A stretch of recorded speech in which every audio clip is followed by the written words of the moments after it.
नमस्कार, मैं पवन कुमार यादव, प्रवक्ता रसायन विज्ञान, जैन इंटर कॉलेज करहल, जनपद मैनपुरी से कक्षा 11 रसायन विज्ञान के अध्याय 2 परमाणु संरचना के अध्ययन हेतु आप सबके बीच प्रस्तुत हूं। परमाणु संरचना के पिछले व्याख्यानों में हमने परमाणु के मूल कण, इलेक्ट्रॉन, प्रोटॉन तथा न्यूट्रॉन की खोज, उनके अभिलक्षण तथा थॉमसन के परमाणु मॉडल के अतिरिक्त रदरफोर्ड का परमाणु मॉडल, उनका अल्फा कण प्रकीर्णन प्रयोग का अध्ययन किया। चूंकि रदरफोर्ड के परमाणु मॉडल में दोष पाए गए और वह मॉडल असफल रहा। रदरफोर्ड परमाणु मॉडल के दोषों को दूर करने के लिए नील्स बोर ने अपना परमाणु मॉडल प्रस्तुत किया, जो प्लांक के क्वांटम सिद्धांत पर आधारित है। आइए आज के इस व्याख्यान में हम निम्नलिखित बिंदुओं की चर्चा करते हैं। सबसे पहले बोर का परमाणु मॉडल एवं उसकी सीमाएं, फिर द्रव्य की द्वैतीय प्रकृति और हाइजेनबर्ग का अनिश्चितता सिद्धांत। इन शिक्षण बिंदुओं का परमाणु संरचना के व्याख्यान 3 के अंतर्गत हम आज अध्ययन करेंगे। सबसे पहले अध्ययन करते हैं बोर के परमाणु मॉडल का। पिछले व्याख्यान में हमने अध्ययन किया रदरफोर्ड के परमाणु मॉडल और उनके दोषों का। तो रदरफोर्ड के परमाणु मॉडल के दोषों को बोर ने प्लांक के क्वांटम सिद्धांत के आधार पर दूर किया। प्लांक के क्वांटम सिद्धांत के अनुसार विकिरित ऊर्जा का उत्सर्जन या अवशोषण सतत रूप में न होकर छोटे छोटे बंडलों या पैकेट्स के रूप में होता है। इन बंडलों को क्वांटा या फोटोन कहते हैं। फोटोन प्रकाश के संदर्भ में क्वांटा का नाम है। ये फोटोन सतत रूप में उत्सर्जित नहीं होते, बल्कि विविक्त रूप में होते हैं। फोटोन की ऊर्जा E, उसकी आवृत्ति न्यू के समानुपाती होती है। तो E equal to h nu लिखा जा सकता है, जहां एच प्लांक का क्वांटम सिद्धांत और E क्वांटा या फोटोन की ऊर्जा तथा न्यू उसकी आवृत्ति है। तो इस प्रकार प्लांक के क्वांटम सिद्धांत के अनुसार बोर ने अपना मॉडल प्रस्तुत किया, जिसके द्वारा उन्होंने रदरफोर्ड के मॉडल के दोषों को दूर किया। बोर के परमाणु मॉडल की अवधारणाओं को निम्नलिखित बिंदुओं में हम समझ सकते हैं। तो पहला पॉइंट है कि बोर ने बताया कि परमाणु में नाभिक के चारों ओर वृत्ताकार पथ होते हैं। इन वृत्ताकार पथों पर इलेक्ट्रॉन घूमते हैं और ये पथ कोश कहलाते हैं, कक्षा कहलाते हैं। इसको अगर डायग्राम बना के समझें, जैसे ये डायग्राम है धनावेशित नाभिक परमाणु के केंद्र में, और उसके ये रेड कलर का जो दिख रहा है इलेक्ट्रॉन, तो ये इस मार्ग पर चक्कर लगाएगा, तो इसे कोश कहेंगे। क्या कहेंगे? कोश या कक्षा कहेंगे। अगर हम इन कोश या कक्षाओं को कई कोशों के रूप में बनाएं, तो ये हो गया हमारा धनावेशित नाभिक। इस नाभिक के चारों तरफ जो वृत्ताकार मार्ग है, सबसे पास वाला मार्ग है, उसे पहला कोश, ये दूसरा, तीसरा और इस प्रकार ये चौथा, और आगे भी इस प्रकार के कोश संभव हैं। 1, 2, 3, 4 नाभिक के पास से दूर की ओर गिनती करते हैं। तो बोर ने बताया कि परमाणु में नाभिक के चारों ओर वृत्ताकार पथ होते हैं, जिन्हें कोश कहते हैं। क्या कहते हैं? कोश कहते हैं। ये कोश क्रम से 1, 2, 3, 4 आदि अंकों से प्रकट किए जाते हैं। दूसरा पॉइंट उन्होंने कहा कि परमाणु में नाभिक के चारों ओर जो कोश हैं, उनकी ऊर्जा निश्चित होती है, और जब इलेक्ट्रॉन इन कोशों में चक्कर लगाते हैं तो वे ऊर्जा का उत्सर्जन नहीं करते, अर्थात उनकी ऊर्जा का ह्रास नहीं होता। इसलिए इन कोशों को ऊर्जा स्तर भी कहते हैं। तो कोश क्या कहलाते हैं? कोश या कक्षा को ऊर्जा स्तर भी कहते हैं। क्या कहते हैं? ऊर्जा स्तर भी कहते हैं। क्यों? क्योंकि बोर ने सुझाव दिया कि रूढ़ यांत्रिकी और विद्युत गतिकी के नियम परमाणु के भीतर नाभिक के चारों ओर पाई जाने वाली कक्षाओं में चक्कर लगाने वाले इलेक्ट्रॉनों पर लागू नहीं होते। अतः ऊर्जा का बिना उत्सर्जन किए इलेक्ट्रॉन नाभिक के चारों ओर चक्कर लगाते हैं, इसलिए उनकी ऊर्जा में कोई ह्रास नहीं होता। अतः कोश को ऊर्जा स्तर भी कहते हैं, क्योंकि कोशों की निश्चित ऊर्जा होती है।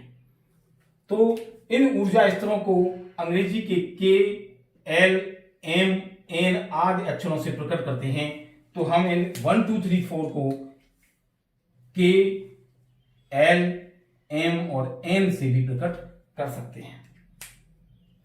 तीसरा पॉइंट, तीसरा बिंदु, बोर्ड ने बताया कि परमाणु में नाभिक के चारों ओर पाए जाने वाले ऊर्जा स्तरों में, अर्थात सभी संभव कक्षाओं में इलेक्ट्रॉन नहीं घूमते, बल्कि इलेक्ट्रॉन केवल उन्हीं कक्षाओं में घूमते हैं जिनमें उनका कोणीय संवेग mvr h/2π का पूर्ण गुणित होता है। अर्थात कोणीय संवेग, इलेक्ट्रॉन केवल उन्हीं कक्षाओं में घूमते हैं जिनमें उनका कोणीय संवेग को लिखते हैं हम सूत्र से mvr से। रेखीय संवेग होता है m × v, और जब कोणीय संवेग होता है तो उसमें त्रिज्या का गुणा हो जाता है। तो mvr ये h/2π का पूर्ण गुणित होता है। इलेक्ट्रॉन केवल उन्हीं कक्षाओं में घूमते हैं, पूर्ण गुणित होता है, अर्थात इसमें n का मल्टीप्लाई कर देते हैं, जहां n क्या है, n वहां कोष की क्रम संख्या है। क्या है? कोष की क्रम संख्या है। क्या है? कोष की क्रम संख्या। और h क्या है? प्लांक नियतांक है। और mvr कोणीय संवेग है और पाई नियतांक होता है। आप लोग जानते हैं पाई को। तो इस प्रकार इलेक्ट्रॉन केवल उन्हीं कक्षाओं में घूमते हैं जिनमें उनका कोणीय संवेग h/2π का पूर्ण गुणित होता है।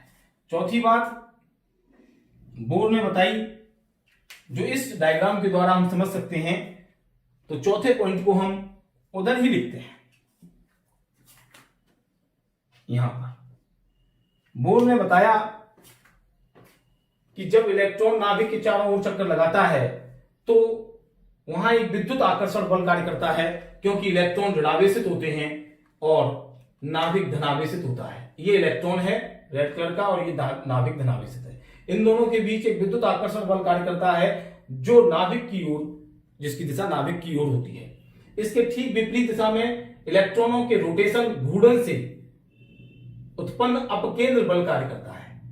यह अपकेंद्र बल और विद्युत आकर्षण बल के परिमाण समान होते हैं, लेकिन तो ये दोनों बल एक दूसरे के विपरीत दिशा में कार्य करते हैं, अतः एक दूसरे के प्रभाव को संतुलित कर देते हैं, जिससे इलेक्ट्रॉन बिना किसी परिवर्तन के अपने मार्ग पर, अपने कोष में चक्कर लगाता रहता है। अतः हम लिख सकते हैं कि अपकेंद्र बल बराबर विद्युत आकर्षण बल, यानी अपकेंद्र बल का मान आता है mv²/r। ये बराबर होता है विद्युत आकर्षण बल Ze यहां नाभिकीय आवेश है, जो आवेश में परमाणु क्रमांक के गुणा करने पर प्राप्त हुआ है। तो Ze × E, यहां पर इलेक्ट्रॉन का आवेश है, बटे r², जिसको हम लिख सकते हैं mv²/r बराबर Ze²/r²। ये हमारा एक फॉर्मूला बनता है कि विद्युत आकर्षण बल और अपकेंद्र बल एक दूसरे के समान होते हैं, जो एक दूसरे के प्रभाव को नष्ट कर देते हैं, संतुलित कर देते हैं। अगला पॉइंट आता है, यही समझ लेते हैं हम, पांचवा पॉइंट। चौथा उधर हो गया, पांचवा पॉइंट। इलेक्ट्रॉन जब नाभिक के चारों ओर चक्कर लगाते हैं तो वह ऊर्जा का उत्सर्जन या अवशोषण नहीं करते, अर्थात उनकी ऊर्जा में कोई ह्रास नहीं होता। किंतु जब कोई इलेक्ट्रॉन एक कक्षा से दूसरी कक्षा में कूदता है तो वह या तो ऊर्जा का उत्सर्जन करता है अथवा अवशोषण करता है। जब वह इलेक्ट्रॉन निम्नतम ऊर्जा से उच्चतम ऊर्जा की ओर जाता है तो उसे ऊर्जा गेन करनी होती है, ग्रहण करनी होती है, अर्थात तब वह ऊर्जा का अवशोषण करता है। क्या करता है? अवशोषण, एब्जॉर्प्शन करता है, अवशोषण करता है। और जब कोई इलेक्ट्रॉन उच्च ऊर्जा स्तर से निम्न ऊर्जा स्तर की ओर आता है तो वह ऊर्जा का उत्सर्जन करता है। ठीक उसी प्रकार जैसे दौड़ के मैदान में हम बड़े चक्कर से जब छोटे चक्कर में आते हैं तो हम अपनी ऊर्जा को कम कर लेते हैं, अथवा हमें कम ऊर्जा चक्कर लगाने के लिए लगानी होती है। और जब हम निम्न कक्षा से अर्थात छोटे चक्कर से बड़े चक्कर में जाते हैं तो हमें अपनी ऊर्जा अधिक लगानी होती है। उसी प्रकार से यहां हम समझ सकते हैं कि जब कोई इलेक्ट्रॉन निम्न ऊर्जा से छोटी कक्षा से बड़ी कक्षा में जाता है तो वह ऊर्जा का अवशोषण, और जब बड़ी कक्षा से छोटी कक्षा में आता है तो वह ऊर्जा का उत्सर्जन करता है। और यह उत्सर्जन अथवा अवशोषण छोटे छोटे बंडलों अर्थात क्वांटा के रूप में ही होता है। तो ये हमारा पांचवा पॉइंट क्या हुआ कि जब कोई इलेक्ट्रॉन एक ऊर्जा स्तर E1 से E2 में जाता है तो ऊर्जा का परिवर्तन क्या होगा, delta E equal to E2 minus E1। छठवां पॉइंट देखते हैं कि उत्सर्जन, ऊर्जा के उत्सर्जन के फलस्वरूप उत्सर्जन स्पेक्ट्रम में निश्चित आवृत्ति की रेखाएं उत्पन्न होती हैं। जब पांचवें पॉइंट के अनुसार हमने बताया था कि जब इलेक्ट्रॉन बड़ी कक्षा से छोटी कक्षा में कूदता है तो ऊर्जा का उत्सर्जन करता है, जो उत्सर्जन वह छोटे छोटे बंडलों अर्थात क्वांटा के रूप में करता है। इस प्रकार के उत्सर्जन के फलस्वरूप उत्सर्जन स्पेक्ट्रम में निश्चित आवृत्ति की रेखाएं उत्पन्न होती हैं, जिससे यह मॉडल, हम कह सकते हैं कि यह मॉडल रेखीय स्पेक्ट्रम की व्याख्या करने में सफल रहा। किंतु इस मॉडल की कुछ सीमाएं हैं, बोर के मॉडल के भी कुछ दोष हैं। तो आइए अब अध्ययन करते हैं बोर के परमाणु मॉडल के दोषों का। तो आइए देखते हैं बोर के परमाणु मॉडल की सीमाएं अर्थात दोष। बोर का परमाणु मॉडल केवल एक इलेक्ट्रॉन वाले परमाणुओं या आयनों के स्पेक्ट्रम की व्याख्या करने में सफल रहा। यह बहु इलेक्ट्रॉन परमाणुओं व आयनों के स्पेक्ट्रम की व्याख्या करने में असफल रहा। जैसे इसने किस पर यह लागू हो सकता है, हाइड्रोजन परमाणु पर, हीलियम He सिंगल प्लस अथवा Li2 प्लस पर यह लागू हुआ। दूसरा पॉइंट, बोर के परमाणु मॉडल में हम अध्ययन कर रहे थे कि जब कोई इलेक्ट्रॉन उच्च ऊर्जा स्तर से निम्न ऊर्जा स्तर में आता है तो वह ऊर्जा का उत्सर्जन क्वांटा के रूप में करता है। ऊर्जा के उत्सर्जन के फलस्वरूप उत्सर्जन स्पेक्ट्रम में निश्चित आवृत्ति की रेखाएं उत्पन्न होती हैं।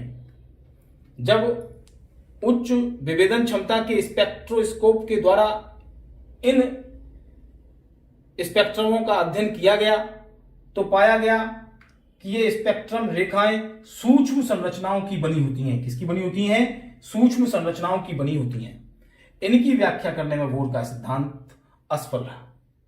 अगला, यह मॉडल जेमान प्रभाव की व्याख्या करने में भी असफल रहा। यह मॉडल जेमान प्रभाव की व्याख्या करने में असफल रहा। रेखीय स्पेक्ट्रम के निर्माण के समय जब विकिरण उत्सर्जित होते हैं तो उन विकिरणों को यदि विद्युत चुंबकीय क्षेत्र में रख दिया जाए तो प्रत्येक स्पेक्ट्रमी रेखा बहुत सी रेखाओं में विभाजित हो जाती है, डिवाइड हो जाती है। इस प्रभाव को हम जेमान प्रभाव कहते हैं। बोर का यह सिद्धांत इस प्रभाव की व्याख्या करने में असफल रहा। इस प्रकार आज हमने सीखा कि बोर का परमाणु मॉडल क्या है, रदरफोर्ड के मॉडल के दोषों को बोर ने किस प्रकार दूर किया और बोर के परमाणु मॉडल की भी क्या सीमाएं हैं। अब आगे अध्ययन करेंगे हम द्रव्य की द्वैतीय प्रकृति अर्थात इलेक्ट्रॉन की द्वैतीय प्रकृति का। अब अध्ययन करते हैं हम द्रव्य की द्वैतीय प्रकृति, the dual nature of matter अर्थात इलेक्ट्रॉन की तरंग एवं कण प्रकृति का। The dual nature of electron. Rutherford और नील्स बोर के परमाणु मॉडल में इलेक्ट्रॉन की प्रकृति कण के अनुसार मानी गई, किंतु सन 1924 में फ्रेंच वैज्ञानिक डी ब्रोगली के अनुसार गतिशील अतिसूक्ष्म कण, ऐसे सूक्ष्म कण जो गतिमान अवस्था में हों जैसे इलेक्ट्रॉन, प्रोटॉन आदि, तरंग के गुण प्रदर्शित करते हैं। यदि m द्रव्यमान का सूक्ष्म कण v वेग से गतिमान हो तो उसके तरंगदैर्घ्य और संवेग में निम्नलिखित संबंध होता है, लैम्डा बराबर h/p, जहां लैम्डा उस कण का तरंगदैर्घ्य, h प्लांक नियतांक और p संवेग है। चूंकि रेखीय संवेग p बराबर होता है m × v के, इसलिए लैम्डा बराबर हो गया h/mv के। यह इक्वेशन डी ब्रोगली इक्वेशन कहलाती है, दे ब्रोगली समीकरण कहलाती है। इनके अनुसार, फ्रेंच वैज्ञानिक लुईस दे ब्रोगली के अनुसार अतिसूक्ष्म गतिशील कण तरंग के गुण प्रदर्शित करते हैं, जबकि रदरफोर्ड और नील्स बोर के परमाणु मॉडलों में हमने अध्ययन किया उनके अनुसार इलेक्ट्रॉन कण की प्रकृति को प्रदर्शित करते हैं। तो इस प्रकार द्रव्य जो है अर्थात अतिसूक्ष्म कण हैं जो इलेक्ट्रॉन, वे दोहरी प्रकृति ड्यूल नेचर प्रकट करते हैं। द्वैत प्रकृति उनकी होती है, वो तरंग के गुण और कण दोनों के गुण प्रदर्शित कर सकते हैं और दोनों के गुणों को प्रदर्शित करते हैं। इलेक्ट्रॉन की तरंग प्रकृति को और अधिक स्पष्ट करने के लिए सन 1927 में डेविसन एवं जर्मन ने निकिल क्रिस्टल से इलेक्ट्रॉन कणपुंज में विवर्तन को ज्ञात किया, जो इलेक्ट्रॉन की तरंग प्रकृति को स्पष्ट करता है।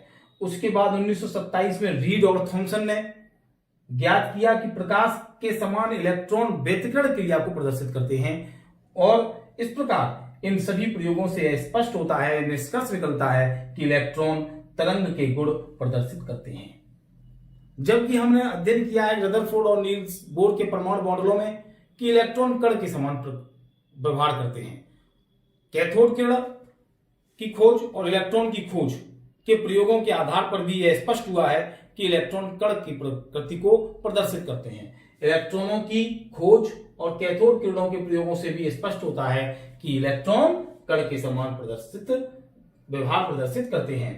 कृष्णिका विकिरण एवं प्रकाश वैद्युत प्रभाव भी इलेक्ट्रॉन की कण प्रकृति का समर्थन करते हैं। प्रकाश वैद्युत प्रभाव का मतलब हुआ कि जब किसी धातु की सतह पर प्रकाश गिरता है तो उससे इलेक्ट्रॉन उत्सर्जित होते हैं। इस घटना को हम प्रकाश वैद्युत प्रभाव कहते हैं। तो वहां इलेक्ट्रॉन कण के रूप में उत्सर्जित होते हैं। उसी प्रकार कैथोड किरणों के प्रयोग में भी इलेक्ट्रॉनों ने कण का ही व्यवहार प्रदर्शित किया था। जब कैथोड किरणों की खोज हुई, पता चला कि कैथोड किरणें अति सूक्ष्म ऋणावेशित कणों से मिलकर बनी हैं। उन कणों को ही इलेक्ट्रॉन कहा गया था और वे कण यांत्रिक प्रभाव उत्पन्न करते थे, अर्थात इन इलेक्ट्रॉनों में द्रव्यमान और वेग दोनों होते थे। इस प्रकार इलेक्ट्रॉनों को कण कहा गया। और जबकि डी ब्रॉगली, डेविसन, जर्मर और थॉमसन आदि वैज्ञानिकों ने अपने अपने प्रयोगों से इलेक्ट्रॉनों में तरंग के गुण भी देखे। इस प्रकार हम कह सकते हैं और यह स्पष्ट भी है कि इलेक्ट्रॉन कण और तरंग दोनों के गुण प्रदर्शित करता है। यद्यपि कण और तरंग दोनों के गुण इलेक्ट्रॉन एक साथ प्रकट नहीं करता, बल्कि भिन्न भिन्न प्रयोगों में अर्थात अलग अलग प्रयोगों में, अथवा ऐसे कहें तो एक प्रयोग में इलेक्ट्रॉन तरंग के गुण प्रदर्शित करेगा तो दूसरे प्रयोग में इलेक्ट्रॉन कण के गुण प्रदर्शित करता है। इस प्रकार इलेक्ट्रॉन की प्रकृति द्वैती होती है। इलेक्ट्रॉन का नेचर ड्यूल होता है, वह तरंग और कण दोनों के गुणों को प्रदर्शित करता है। आधुनिक परमाणु मॉडल अर्थात रदरफोर्ड और नील्स बोर के परमाणु मॉडल को दोषों को दूर करने के लिए जो नया आधुनिक श्रोडिंगर ने परमाणु मॉडल प्रस्तुत किया है, जिसका अध्ययन हम अगले व्याख्यान में करेंगे, उसमें इलेक्ट्रॉन की तरंग प्रकृति को स्पष्ट किया गया है। उसमें वह मॉडल इलेक्ट्रॉन की तरंग प्रकृति पर आधारित है, जबकि पूर्व के दोनों मॉडल इलेक्ट्रॉन की कण प्रकृति पर आधारित थे। इस प्रकार अंत में यही कहना उचित है कि इलेक्ट्रॉन में तरंग और कण दोनों के गुण पाए जाते हैं, वह दोनों के गुण प्रदर्शित करता है। अगला टॉपिक हम पढ़ेंगे हाइजेनबर्ग का अनिश्चितता सिद्धांत। अगला टॉपिक हमारा है हाइजेनबर्ग का अनिश्चितता सिद्धांत। हाइजेनबर्ग के अनिश्चितता सिद्धांत के अनुसार किसी गतिशील अतिसूक्ष्म कण की स्थिति और संवेग दोनों का एक साथ यथार्थ निर्धारण असंभव है।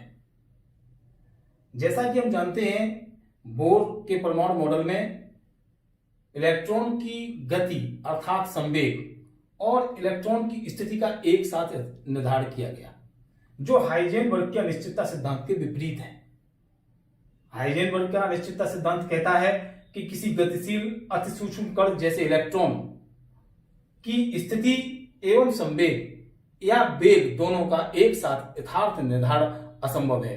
यदि हम अतिसूक्ष्म कण जैसे इलेक्ट्रॉन की स्थिति का निर्धारण ठीक करें तो उसके संवेग या वेग में अनिश्चितता होगी, और यदि हम संवेग या वेग का निर्धारण ठीक करें तो उसकी स्थिति में अनिश्चितता होगी।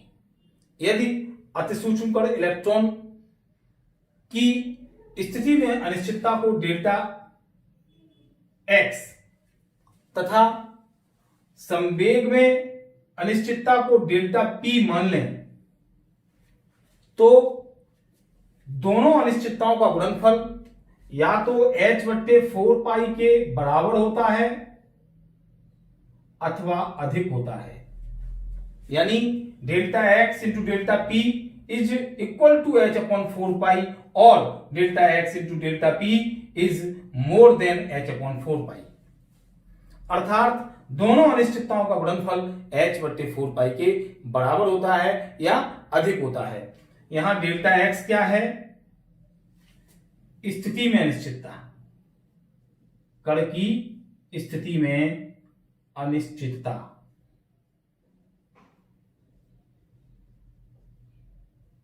और डेल्टा पी उसके संवेग में अनिश्चितता है। किसमें अनिश्चितता है? संवेग में अनिश्चितता। देखिए, इस समीकरण के आधार पर यह स्पष्ट है कि अगर डेल्टा एक्स का मान मिनिमम हो, कम हो, डेल्टा एक्स का मान कैसा हो? कम हो, डेल्टा एक्स कम हो, अर्थात जब डेल्टा एक्स कम है इसका मतलब यह हुआ कि हमने स्थिति का यथार्थ निर्धारण करने का प्रयास किया है, क्योंकि स्थिति में अनिश्चितता कम है तो डेल्टा पी अधिक होगा। डेल्टा पी कैसा होगा? अधिक होगा, यानी उसके संवेग में अनिश्चितता ज्यादा आ जाएगी। इसके विपरीत यदि डेल्टा एक्स अधिक है, मतलब हम डेल्टा पी यानी संवेग का निर्धारण ज्यादा ठीक ठीक करें, अर्थात संवेग में अनिश्चितता कम है, तो फिर उसकी स्थिति में अनिश्चितता अधिक हो जाएगी, डेल्टा एक्स का मान अधिक हो जाएगा। इस प्रकार हम ये भी जानते हैं कि ये जो P है वो संवेग है, तो डेल्टा P इक्वल टू हो जाता है m डेल्टा V। यदि हम वेग के सापेक्ष निकालें तो डेल्टा P इक्वल टू हो जाता है m डेल्टा V। तो हम यहां लिख सकते थे delta x into m delta V, P के स्थान, गोले के स्थान पर क्या लिख दिया? m डेल्टा V बराबर, हम ग्रेटर देन को छोड़ दे, बराबर मान लेने पर कर रहा हूं, h अपॉन 4 पाई। यहां से अगर हम डेल्टा एक्स की वैल्यू निकालें, किसकी वैल्यू निकालें? हम डेल्टा एक्स की वैल्यू निकालें तो आएगा delta x equal to h upon 4 pi into m delta v. तो स्थिति में अनिश्चितता के लिए हमारा यह समीकरण बनता है। एच को आप लोग जान गए हैं, एच क्या है? एच हमारा प्लांक नियतांक होता है। एच क्या है इस पूरे समीकरण में? एच प्लांक नियतांक है, पाई का मान आप जानते हैं। इस प्रकार हाइजेनबर्ग के सिद्धांत के आधार पर यह स्पष्ट हुआ कि किसी गतिशील अतिसूक्ष्म कण की स्थिति और संवेग दोनों का एक साथ निर्धारण करना बहुत कठिन है, यह असंभव है। देखिए कि आपके प्रश्न, एक गोल्फ की गेंद का द्रव्यमान 40 ग्राम तथा उसकी गति 45 मीटर प्रति सेकंड है। यदि गति को 2% यथार्थता के साथ, यानी डेल्टा वी, यानी वेग की यथार्थता को 2% के अंदर मापा जा सकता हो, तो स्थिति की में अनिश्चितता की गणना करें। ये डेल्टा एक्स पूछा गया है, यही फॉर्मूला लगेगा। तो आप देखिए कि 2% यथार्थता के अंदर मापा जा सकता है उसकी गति को, तो हम लिखेंगे 2% यथार्थता के आधार पर गेंद की गति, गेंद की गति बराबर 45, तो हमारी गति दी हुई थी 45 मीटर प्रति सेकंड। कितनी दी थी? 45 मीटर प्रति सेकंड। तो 45 का 2% कर देंगे तो 45 गुणे 2/100, तो ये आ जाएगा 0.9 मीटर प्रति सेकंड। कितना आ जाएगा? 0.9 मीटर प्रति सेकंड मल्टीप्लाई करके कैलकुलेट करके। अब देखिए h की वैल्यू ये दी हुई है, तो हमने, ये तो हमारा हो गया क्या? Delta v। क्या हो गया? ये डेल्टा v का मान हो गया। और h की वैल्यू हमारी दी हुई है 6.62 into 10 to the power -34 kilogram metre और स्क्वायर और सेकेंड इनवर्स। ये h की वैल्यू प्लांक नियतांक दिया हुआ है। अब द्रव्यमान दिया है 40 ग्राम, यानी m, ये वाला जो सूत्र में m रखेंगे वह m दिया गया है 40 ग्राम। चूंकि हमारा ये किलोग्राम में दिया है तो हम इसको भी किलोग्राम में चेंज कर लें, तो 40 गुणे 10⁻³ ये हमारा हो गया किलोग्राम। क्या हो गया? ये किलोग्राम। उसके बाद अब हमें और क्या चाहिए? पाई का मान 3.14। ये सभी मान यदि हम इस सूत्र में रख दें, डेल्टा एक्स बराबर h/4 पाई, इस सूत्र में रख दें कि डेल्टा एक्स बराबर h/4 पाई, ये हमारे मान दिए हुए थे, ये फॉर्मूला इधर कर दे रहा हूं मैं, m इंटू डेल्टा v। तो रख देते हैं 6.62 into 10 to the power minus 34 upon 4 into 3.14 into ये हमारा जो द्रव्यमान है ये रहा 40 into 10 to the power minus 3 into delta v का मान आपने ज्ञात किया था 0.9 मीटर पर सेकेंड। इसके आधार पर हमारी स्थिति में अनिश्चितता आप कैलकुलेट करके ज्ञात करेंगे, ये आएगा 1.464 गुणित 10 पे घात ऋण 33 मीटर। कितना आएगा 1.464 गुणित 10 पे घात ऋण 33 मीटर, क्योंकि हमारे मात्रक सभी मीटर में है। तो स्थिति में अनिश्चितता हमारी ये आ गई। तो अब आप देखिए कि हमने हाइजेनबर्ग के अनिश्चितता सिद्धांत के आधार पर स्थिति में अनिश्चितता ज्ञात की, जबकि हमारी वेग में अनिश्चितता हमको 2% के आधार पर दी गई थी।